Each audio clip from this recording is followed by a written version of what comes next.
નમસ્કાર, આપ જોઈ રહ્યા છો મંતવ્ય ન્યૂઝ અને શહેરથી ગામ સુધીમાં હું છું આપની સાથે નંદની। સમાચારોની શરૂઆત કરીશું, જેમાં આણંદ ખાતેથી સમાચાર સામે આવી રહ્યા છે। તો આણંદથી આ મહત્વપૂર્ણ સમાચાર સામે આવી રહ્યા છે। ઉમરેઠ પેટા ચૂંટણીને મામલે વધુ અપડેટ સામે આવી। 5 વાગ્યા સુધી 54.43% મતદાન થયું છે। ચૂંટણી પંચે મતદાનના આંકડા જાહેર કર્યા છે। અચાનક દરોડા પાડ્યા હતા અને દરોડા દરમિયાન 400 કિલો નકલી ઘી પકડી પાડ્યું છે। દરોડામાં ઘી બનાવવાના સાધન સામગ્રી મળી આવ્યા છે। આજ મુદ્દે સંવાદદાતા મેહુલ દુધરેશિયા ફોન લાઈનથી જોડાઈ ગયા છે। જે મેહુલ, 400 કિલોની આસપાસ આ નકલી ઘીનો જથ્થો અમદાવાદમાંથી પકડાયો છે, શું કહેશો? નિકોલના ઘરની અંદર જ્યારે ઘી બની રહ્યું હતું, તેની પાસે દલીલ જે વસ્તુઓ હતી તે વસ્તુ હતી, તેની સાથે ક્વોલિટીને લઈને પણ છેડછાડ હતી। આ મામલાની ફરિયાદ છે તે હેલ્થ વિભાગ કોર્પોરેશનમાં મળી હતી। ત્યારબાદ અચાનક દરોડા પાડવામાં આવ્યા અને દરોડા દરમિયાન જે પ્રમાણે 400 કિલોથી વધારે જે ડબ્બા પેકિંગ સાથે જે ઘી છે તે પકડી પાડવામાં આવ્યું છે। અગાઉ પણ આ રીતનું જે કામગીરી છે થતી હતી। તેની પાસે જે સર્ટિફિકેટ જે રાખવામાં આવ્યા હતા, સર્ટિફિકેટ પણ તેની એક્સપાયર થઈ ચૂક્યા હતા અને સાથે ઘી છે તેની અંદર પણ મિલાવટ હોવાની આશંકાને ધ્યાનમાં રાખીને આજે દરોડાની કામગીરી કરવામાં આવી છે। 1,60,000 જેટલો મુદ્દામાલ છે તે હાલ ઝડપવામાં આવ્યો છે અને આ જે મકાન છે તેનો એક રૂમ જે છે સીલ કરી દેવામાં આવ્યો છે। જી બિલકુલ મેહુલ, આભાર। ત્યારે એમસી દ્વારા દરોડા પાડવામાં આવ્યા હતા હેલ્થ વિભાગ। તો રાજકોટની એમ્સ હોસ્પિટલમાં સિક્યુરિટીનો ત્રાસ જોવા મળી રહ્યો છે। તો સમાચાર સામે આવી રહ્યા છે, રાજકોટ ખાતેથી એમ્સમાં સિક્યુરિટીનો બેફામ ત્રાસ જોવા મળી રહ્યો છે। સમગ્ર ઘટના તો બનાસકાંઠાના પાલનપુર ખાતેથી સમાચાર સામે આવી રહ્યા છે। તો મહત્વપૂર્ણ સમાચાર સામે આવી રહ્યા છે। રાજ્યમાં ગરમીને લઈને હવામાન વિભાગ દ્વારા આગાહી કરવામાં આવી છે। હવામાન વિભાગની આગાહી અનુસાર આગામી દિવસોમાં ગરમીનું જોર વધશે। 24 કલાક બાદ તાપમાનમાં 2 થી 3 ડિગ્રી વધારો થશે। અમદાવાદમાં સૌથી વધુ તાપમાન 40.8 ડિગ્રી નોંધાયું છે। પશ્ચિમથી ઉત્તર आने वाले 7 दिनों के लिए जो गुजरात स्टेट के फोरकास्ट है उसमें आने वाले 7 दिनों के लिए गुजरात स्टेट के 7 डिस्ट्रिक्ट कवर है, जिसमें ड्राई वेदर प्रिवेल करेगा। और मैक्सिमम टेम्परेचर की बात करेंगे तो आने वाले 24 घंटे में मैक्सिमम टेम्परेचर नॉर्दर्न चेंज में रहेगा। उसके बाद 2 से 3 डिग्री की बढ़ोतरी का पूर्वानुमान है ड्यूरिंग नेक्स्ट 3 डेज। फिर उसके बाद टेम्परेचर में 2 से 3 डिग्री की गिरावट का पूर्वानुमान है। और हॉट एंड ह्यूमिड की बात करेंगे तो डे 2 और डे 3 में एंटायर गुजरात कोस्ट के लिए हॉट एंड ह्यूमिड कंडीशन बनी रहेगी ड्यू टू ह्यूमिडिटी का। और मैक्सिमम टेम्परेचर की रियलाइज की बात करेंगे तो पिछले 24 घंटे में जो मैक्सिमम टेम्परेचर रियलाइज हुआ है उसमें अहमदाबाद में 40.2 और अहमदाबाद में 40.8 और गांधीनगर में 40.2 डिग्री सेल्सियस। સુરતના ડિંડોલી વિસ્તારમાં લોખંડ ચોરતી ગેંગનો પર્દાફાશ કરવામાં આવ્યો છે। બાતમીના આધારે એસઓજી પોલીસે લોખંડના સળિયા ચોરી કરતી ગેંગના 4 સાગરીતોને ઝડપી પાડ્યા। પોલીસે રાજસ્થાનના ટ્રક ડ્રાઈવર અને ક્લીનર સહિત અન્ય 2 શખ્સોની ધરપકડ કરી છે। ગેંગ પાસેથી લોખંડના સળિયા, ટ્રેલર અને કાર સહિત કુલ રૂપિયા 71,52,000નો મુદ્દામાલ કબજે કરવામાં આવ્યો છે।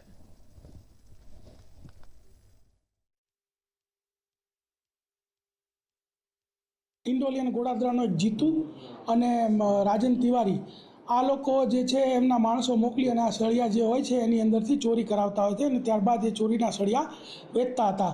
તો આવી એક લાઈવ ચોરી ચાલતી હતી। એ દરમિયાન એસઓજીની ટીમ ત્યાં પહોંચી ગઈ અને એસઓજીની ટીમને ત્યાંથી ટોટલ 32,95,000ના સળિયા કે જેનું વજન છે 59,910 કિલોગ્રામ, એક 4 વ્હીલ ગાડી 5 લાખ, એક ટ્રક 33 લાખ, એમ કરીને ટોટલ 71,52,000નો મુદ્દામાલ જપ્ત કરેલ છે।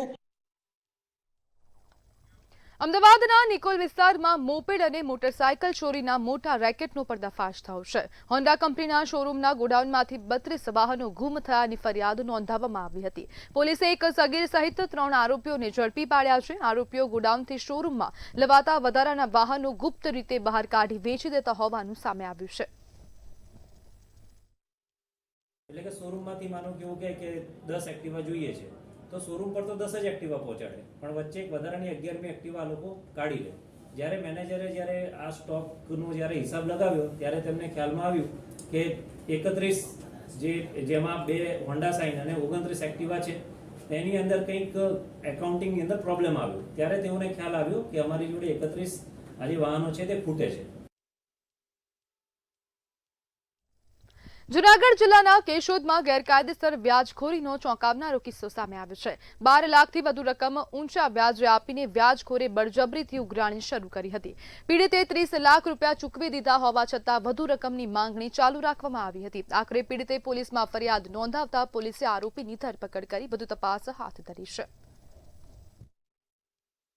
તેઓએ આજથી 10 વર્ષ પહેલા દિનેશભાઈ ટપુભાઈ ડાંગર પાસેથી આશરે 12 થી 13 લાખ રૂપિયા 3% વ્યાજ દરે લીધેલા હતા, જેના આવેજમાં તેઓએ 32 થી 35 લાખ જેટલું વ્યાજ ચૂકવી આપેલું હોવા છતાં પણ આ કામેના આરોપી અવારનવાર તેઓને ફોન ઉપર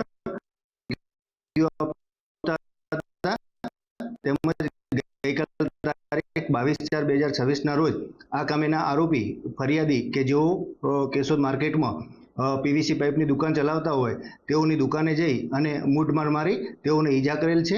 જે મતલબેની ફરિયાદીની ફરિયાદ આધારે આરોપીને તરત જ ગુનાના કામે અટક કરવામાં આવેલા છે। અમરેલી જિલ્લામાં અઠવાડિયામાં ત્રીજી હત્યાની ઘટનાએ ચકચાર મચાવી છે। વડિયા તાલુકાના બરવાડા બાવીશી ગામે કર્ણદેવવાડા નામના યુવકની નિર્દયી હત્યા કરવામાં આવી છે। પ્રાથમિક માહિતી મુજબ મોડી રાત્રે પરપ્રાંતીય શ્રમિકને ઠપકો આપતા વિવાદ ઉગ્ર બન્યો હતો અને શ્રમિકે પાઇપ તેમજ પથ્થરના ઘા મારી હત્યા નિપજાવી હતી। ઘટનાથી સમગ્ર ગામ અને કાંઠી ક્ષત્રિય સમાજમાં શોકનો માહોલ સર્જાયો હતો, જ્યારે વડિયા પોલીસે ગુનો નોંધી આગળની તપાસ હાથ ધરી છે।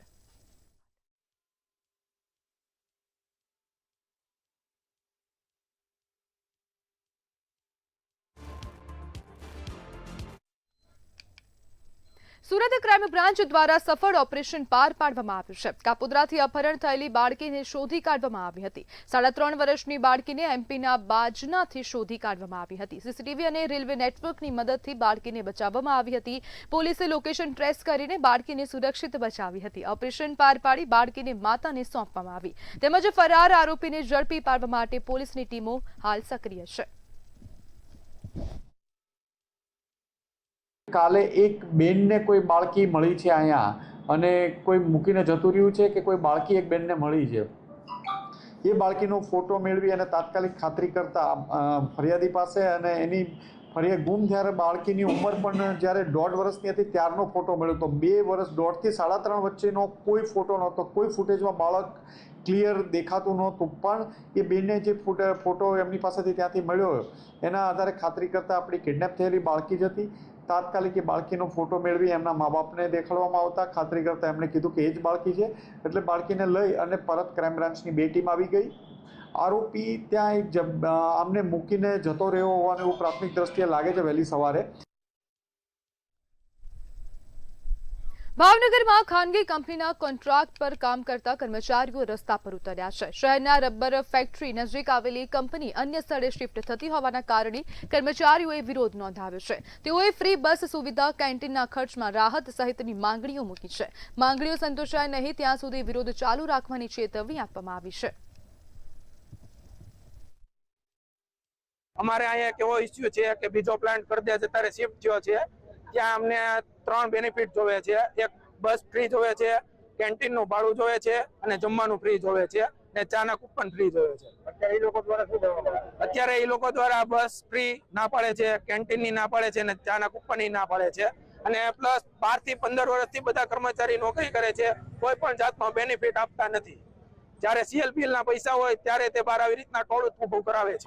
એટલે કંપની વાળાએ અમને અમારી ઉપર એવું વર્કરો માટે ફક્ત એવા નિયમો લાગુ પાડ્યા છે કે તમારે બસ ભાડું, જમવાનું, ચાના અને નાસ્તાના બધા પૈસા દેવાના, જે કાયમિક વાળાને બધી વસ્તુ ફ્રીમાં છે અને કાયમિક વાળા કરતા અમે દોઢું કામ કરીએ છીએ, તો અમને એવા કઈ ફાયદા નથી મળતા। અમારી માંગ એ છે કે અમને બસ ભાડુંની ફ્રીમાં થઈ જાય અને એ લોકો છે ને ચા માટે ની માટે અમને એવી સ્કીમો આપે છે કે તમે 26 દિવસ પૂરા ભરો ભોજપરા તો તમને સ્કીમ લાગુ પડે। સમાચારમાં આગળ વાત કરીએ તો વડોદરા ખાતેથી સમાચાર સામે આવી રહ્યા છે। પીએમ ઈ બસ સેવા ટૂંક સમયમાં શરૂ થશે।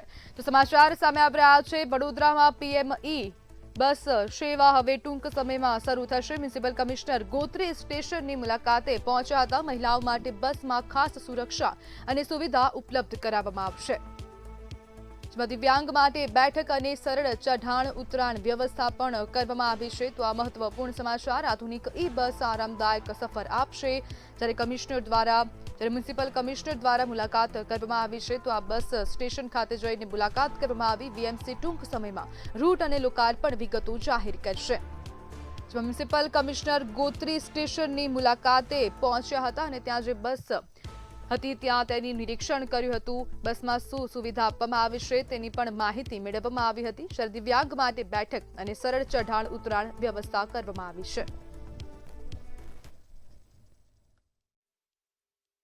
સર સયાજીરાવ ગાયકવાડની વડોદરા નગરી સ્માર્ટ સિટી વડોદરાને આખરે ઈવી બસ મળી ગઈ છે. વડોદરા મહાનગરપાલિકાના કાર્યદક્ષ કમિશનર અરુણ મહેશ બાબુ છેલ્લા કેટલાક સમયથી અથાગ પરિશ્રમ કરી રહ્યા હતા. ઈવી ચાર્જિંગ સ્ટેશન ઊભા કરી અને હવે વડોદરા શહેર માટે નાગરિકોને એક અનેરી સુવિધા અને પ્રદૂષણ અટકાવવામાં પણ ઉપયોગી થાય એવી ઈવી બસ આવી ગઈ છે. આપણી સાથે એક્સક્લુઝિવ વાત કરવા વડોદરા મહાનગરપાલિકાના કમિશનર અરુણ મહેશ બાબુ છે. આપણે એમને પૂછીશું, સર શું કહેશો, વડોદરા શહેરને આખરે ઈવી બસ મળી છે, આ બસનો લાભ નાગરિકોને ક્યારથી મળશે અને કેવી રીતના મળશે? સૌપ્રથમ આપના માધ્યમથી વડોદરાના નાગરિકોને બાકીને હું વંદન કરું છું. આ ઇલેક્ટ્રિક બસીસ પીએમ ઈ સેવા બસ અંતર્ગત અમે વડોદરા શહેરને મળી છે. એ ભારત સરકારની મિનિસ્ટ્રી ઓફ મહુવા અને રાજ્ય સરકાર અને વડોદરા મ્યુનિસિપલ કોર્પોરેશનની સાથે અમે કામગીરી હાથ ધરવામાં આવી છે. આપ જાણો છો કે થોડું સતત લગભગ 2-3 વર્ષથી આ ફોલોઅપ પેન્ડિંગ હતી, એટલે આ ફોલોઅપ કરીને બિફોર સ્કેડ્યુલ અને ડિલિવરી કરવા માટે અમે મહેનત ચાલતી હતી. આના પ્રમાણે આજે ભારત સરકાર તરફથી ફર્સ્ટ ફેઝ અમારા 250 ટોટલ બસીસ સેન્કશન થઈ છે. 100 બસીસ સેન્કશન થયેલો હતો, પણ લગભગ 3-4 મહિના પહેલાથી જ અમે સતત એક્સ્ટ્રા બસીસ માટે માંગણી કરી હતી. એને પણ માન્ય રાખીને 250 ઇલેક્ટ્રિક બસીસ સેન્કશન મળી ગયું છે. એની પહેલા તબક્કાની 40 બસીસ છે આ રવિવાર સુધી આવી જવાના છે. અમે બિફોર સ્કેડ્યુલ ડિલિવરી કરવા માટે એમને સતત પ્રયત્ન કર્યું છે. આનું પહેલા 7 બસીસ પહોંચી ગયું છે અને 2-3 દિવસમાં કન્ટિન્યુઅસ બસીસ આવી જવાના છે. પહેલા તબક્કામાં અમે ગોત્રી ચાર્જિંગ સ્ટેશન રેડી થઈ ગયું છે, એટલે ગોત્રી ચાર્જિંગ સ્ટેશનથી જ અમે શરૂ કરીશું. પછી આપણા જે ટ્રાન્સપોર્ટ નગરના જે બનેલા છે તે ઈસ્ટ ઝોન માટે ત્યાંથી પણ નેક્સ્ટ ફેઝસનો અમે શરૂ કરી દેવાના છે. પછી નિઝામપુરામાં પણ એક ચાર્જિંગ સ્ટેશન બની રહ્યા છે અને સાઉથમાં પણ નવું જગ્યામાં બની રહ્યા છે. પણ હાલના પરિસ્થિતિમાં 250 ચલાવવા માટે બે જંકશનમાંથી ચાલી જાય, જોત્રી અને ઈસ્ટ ઝોનમાં ટ્રાન્સપોર્ટ નગરથી ચાલુ રહેશે. ત્યાં પણ ચાર્જિંગ સ્ટેશન અમે લગાવવાના છે. કારણ કે સિટીમાં અંદર જે સયાજીગંજ છે ત્યાં સિટી સ્ક્વેર બનવા જઈ રહ્યા છે, એટલે આ યોગ્ય જગ્યાએ અમે શિફ્ટ કરવામાં આવ્યું છે. આમાં સૌથી પહેલાં પ્રદૂષણ ઘટાડવા માટે ઇલેક્ટ્રિક મોબિલિટી ઉપર જવાની પણ જરૂરિયાત છે અને ક્લીન મોબિલિટી અને ગ્રીન મોબિલિટી ઉપર પણ જવા માટે એક નવું એસપીવી પણ અમે બનાવ્યા છે. Vadodara green mobility electric buses માટે અલગ એસપીવી બન્યું છે, એનું અલગ સીઈઓ બધું નિમણૂક કરવામાં આવશે. સાથે સાથે અત્યારે સિટીની અંદર જે સીએનજી બસીસ 62 રૂટ્સમાં ચાલી રહ્યા છે, આ 62 રૂટ્સ ઉપર જ ઇલેક્ટ્રિક બસીસ ચાલવાના છે. પછી રૂટ્સ કંઈ વધારવાનું હોય તેઓ પણ લઈશું. પહેલાં 15 કિલોમીટર સુધી આ બસીસ ચાલવા માટે અમને પરમિશન મળી છે, એક્સટેન્ડેબલ ટુ 22 કિલોમીટર્સ. એટલે એક રેડિયસમાં 22 કિલોમીટર સુધી ચાલી શકે. એટલે બંને બાજુ આપ જાણો છો 40-45 કિલોમીટર સુધી બસીસ ચાલશે. એક ચાર્જમાં ઓલમોસ્ટ 150 to 200 કિલોમીટર ચાલી શકે છે. એટલે દિવસમાં એક ચાર્જ 2 ચાર્જમાં જ બસીસ ચાલી જાય. એમાં ખાસિયત છે કે બહેનો માટે સીટ્સ રિઝર્વ છે. ગાડીમાં કલર પણ અલગ કર્યું છે, મહિલાઓ માટે રિઝર્વ લખીને જ આવી ગયું છે. દિવ્યાંગો માટે પણ સીટ્સ રિઝર્વ છે. એ અલગથી એમની માટે ઓટોમેટિક ડોર સિસ્ટમ પણ છે, જેનાથી વ્હીલચેર પણ અંદર લઈ જવાના છે. હાલ જે બસીસ આવ્યા છે એમાં એક્સ્ટ્રા અમે વ્હીલચેર પણ કંઈ મૂકવું હોય તો અમે અલગથી પણ ખરીદીને મૂકીશું લોકોની સુવિધાઓ માટે. દિવ્યાંગો અને નારી શક્તિ અમારા માટે ઇમ્પોર્ટન્ટ છે. સાથે સાથ બસીસમાં ઓલમોસ્ટ 27 to 30 સીટ્સ છે. ઇમરજન્સી સર્વિસીસ સિસ્ટમ્સ છે, એસઓએસ સિસ્ટમ અમે સ્ટોપ કરી શકાય. ડ્રાઈવર કનેક્ટર કમ્યુનિકેટ કરવું હોય તો વાયરલેસ ઇલેક્ટ્રિક સિસ્ટમ છે. ડ્રાઈવર ઉપર સતત વોચ રાખવા માટે સીસીટીવી કેમેરા છે, એટલે કોઈ બનાવ ના બને, ઇશ્યુઝ ના થાય એના માટે સતત મોનિટરિંગ છે. પછી અમારું જીપીએસ ટ્રેકિંગ સિસ્ટમ સાથે પણ એ જોડવાના છે. એટલે આધુનિક સુવિધા સાથે ક્લીન મોબિલિટી અને સિટીની અંદર જે પ્રદૂષણ છે એને ઘટાડવાનું પહેલ છે. આના સાથે સાથે આવનારા દિવસોમાં જે ચાર્જિંગ સ્ટેશન છે એના ઉપર પણ અમે સોલર પેનલ્સ લગાવવાના છે, એટલે ઇલેક્ટ્રિસિટી બિલ્સને પણ ઓછું કરવાના છે અને ચાર્જિંગ ઇન્ફ્રાસ્ટ્રક્ચરને પણ વધારે બહાર મૂકીશું.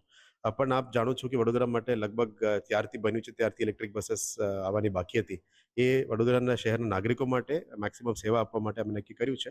પછી સીએનજી બસીસનું કયા રૂટમાં એક્સટેન્ડ કરવી છે એ હજી નક્કી કરવાનું બાકી છે. પણ અત્યારે ટિકિટિંગ સિસ્ટમ, ઇલેક્ટ્રિક મોબિલિટી, જે ફેર્સ અને પછી જે જેબીએમ તરફથી આવ્યા છે બધા ડ્રાઈવર્સ, એમની રેસ્પોન્સિબિલિટી છે, એમની ટ્રેનિંગ, પબ્લિક સાથે બિહેવિયર, એમની રૂટમાં જે પ્રિકોશન્સ, ટ્રાફિક સેન્સ, બધા ઉપર ટ્રેનિંગ ક્લાસીસ પણ આપવાના છે. પછી કારણ કે પીએમ ઈ બસ સેવા છે એનું ખાતમુહૂર્ત લોકાર્પણ ભારત સરકાર નક્કી કરશે અને આપણે પણ એની સાથે જોડીને કંઈ કરવાના છે. તે ખરેખર સ્માર્ટ સિટી માટે આ નાગરિકોને અનેરો લાભ આપવા જઈ રહી છે. કેમેરામેન મિલિંદ મેલે સાથે નિલેશ બ્રહ્મભટ્ટ, મંતવ્ય ન્યૂઝ, વડોદરા. તો દિયોદરમાં ઠાકોર સમાજની સભા યોજાશે. તો મહત્વપૂર્ણ સમાચાર સામે આવી રહ્યા છે. વાવથરાદ ખાતેથી દિયોદરમાં ઠાકોર સમાજની બેઠક યોજાશે, જેમાં મતદાનના 3 દિવસ પહેલા મહત્વની બેઠક યોજાશે. તો વાવથરાદ ખાતેથી આ સમાચાર મુકેશ ઠાકોર દ્વારા અગત્યની બેઠક બોલાવવામાં આવી છે, જેમાં ઠાકોર સેના સહિત ઠાકોર સમાજના આગેવાનો આવી શકે છે. ખૂબ મોટા પ્રમાણમાં લોકો ભેગા થાય તેવી પણ શક્યતા છે. આજની જે આ બેઠક છે એ કોઈ પક્ષપાત કે કોઈ પાર્ટીની બેઠક નથી. આ બેઠક સમાજના આગેવાનો, અપેક્ષિત લોકોની આ બેઠક છે. આ બેઠકની અંદર અપેક્ષિત લોકોને સાંભળવાના છે, સમાજની જે વાત છે એને સાંભળવાની છે, વિસ્તારના લોકોની જે વાત છે એને સાંભળવાની છે. ત્યાર પછી તમામ લોકો સાથે અમે ચર્ચા વિચારણાઓ કરીશું અને વિચારણાઓ કર્યા પછી અમે આ નિર્ણયને જાહેર કરવાના છીએ. અમે ઘણા સમયથી ગામડાઓમાં લોકો સાથે બેઠકો કરી રહ્યા છીએ, એમની વાત સાંભળી રહ્યા છીએ, આગેવાનોની વાત સાંભળી રહ્યા છીએ. જે તે એમની વાત છે, જે વિચારો છે, એ જે નિર્ણય કરવાના છે એ તમામનું સંકલન કરી અને અમે આજે ઠાકોર સમાજની આ બેઠક જે છે એની અંદર અમારો નિર્ણય અમે કરવાના છીએ.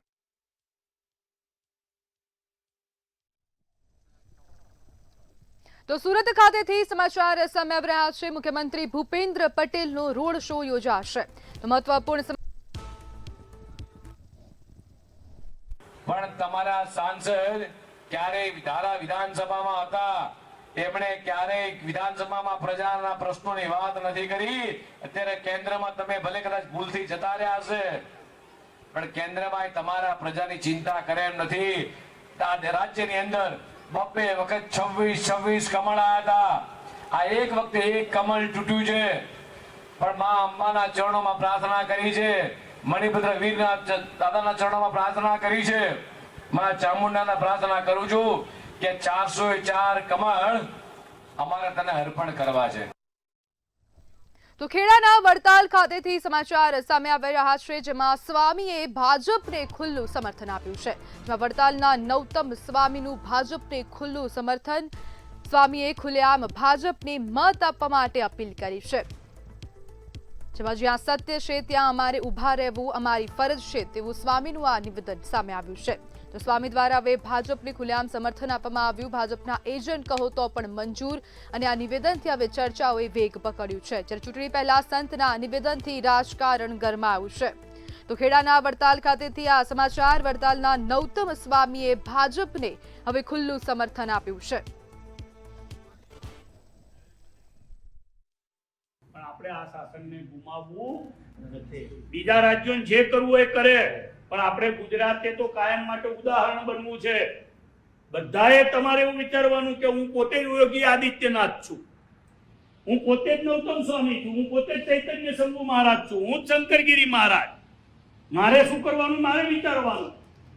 મારો મત તો કાયમને માટે જે રાષ્ટ્રને પોષશે એને આપવો, અને એ પણ ભારતીય જનતા પાર્ટી છે, એને જ મારે આપવું. તો સમાચારમાં હાલ બસ આટલું જ. વધુ માહિતી માટે જોતા રહો મંતવ્ય ન્યૂઝ. નમસ્કાર.